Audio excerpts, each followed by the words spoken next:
Good morning, members of the Long Point Bay community. Always good to be together, even though it's virtual.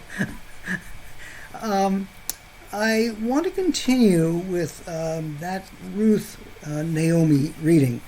Um, and I want to do that for lots of reasons, not the least of which is um, I hope that we can come to see our own lives both as blessed by God and to see our own lives as a blessing for someone or others to whom God sends us. I want to be sure that we see that when God comes into our lives, when God enters, and I know that's I would want to say God's always there. It's not as though God comes in and goes out. God's always there, but it's a question of perception. But God doesn't come in and take over. God comes in and kind of nudges us and kind of blesses us and asks us to do the same. And can we pass this on? And I ask us to think about that, just so that we don't miss it, so we don't take it for granted. So behind what I'm looking at it in this relationship between Naomi and Ruth, not only discovering the presence of God there, but in looking at that relationship and seeing God's presence there, can we look at our own lives and see our own lives as a blessing for someone, and to see someone else as God's gift, God's presence in and through them to us. And just so that we do have a sense that this is not a one-time thing, I want you to look at the Gospel of Matthew and the Gospel of Luke. And I want you to go to the genealogy. And you don't have to go through the whole list. It'll just be names. But go to the Gospel of Matthew, chapter 1, verse 5, and to Luke, chapter 3, verse 32. And there will be lots of names, so and so begot, so and so begot. And yes, that there is a sense of God acting over and over and over. But God ultimately blessing us with the gift of Jesus, an incredible gift. All of it pointing back to God and God's generosity, God's kindness, God's life-giving, God's life-forgiving gift to us. And so that genealogy, I hope, would say to us, God has not stopped working. God didn't stop with Naomi. God didn't stop with Ruth. God didn't say, okay, well, that's that. I'm done. God continues to keep giving. And I'm sure that God would look and say, geez, I hope I get through to him this time. And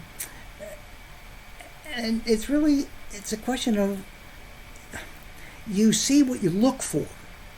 You find what you're searching for.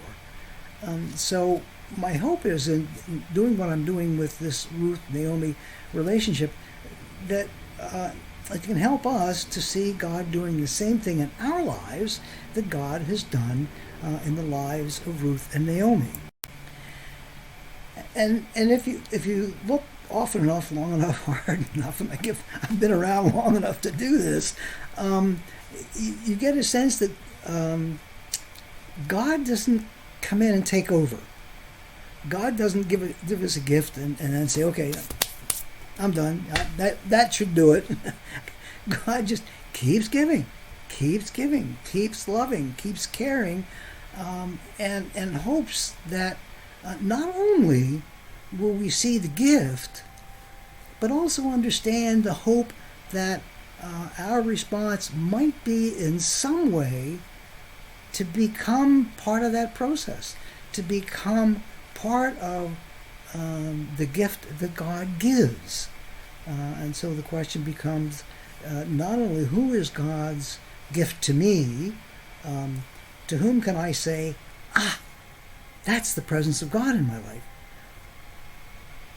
To whom can I look and say, I'm God's gift to that person?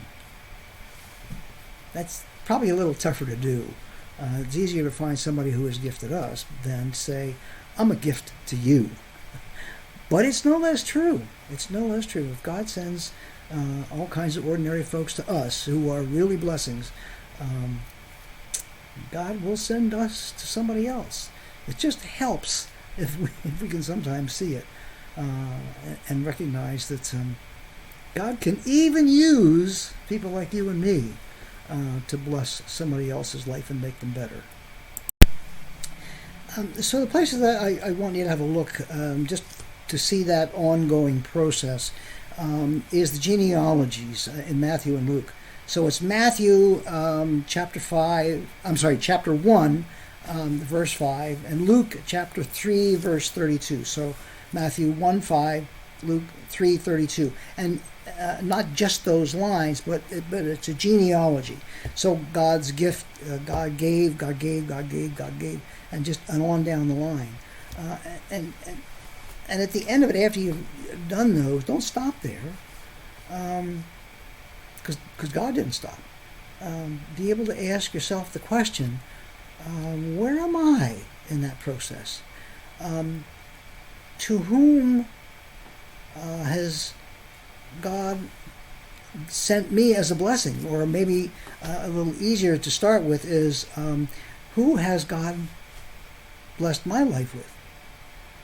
And name a person or two or three that have made your life better because of their presence in your life. And sometimes it's just really, really important to stop and recognize that and not take it for granted, but to be able to name that person as a blessing. And if you can, and I know we all can, it's just we don't take the time to really stop and think about it. To whom have you been? Can you be a blessing? To whom can you be the gift of God in this 21st century, in the midst of this bloody pandemic? For whom can you be God's presence, God's gift? And really all of this is just simply a way, hopefully, of enabling us to recognize that God is not some being, something far off in some place else. That God is right here, as much here as God was in the story of Ruth and Naomi's life. As much here as God was present in the life of Jesus. God is still that present to us. But that's only going to be to the extent that we open our eyes and look, and open our eyes and say, oh, I didn't realize that. Oh, I hadn't seen that before. And the more you do it, I promise you, the more you look, the more you're going to find. It's kind of like that Easter egg hunt. The more you look, the more you'll find.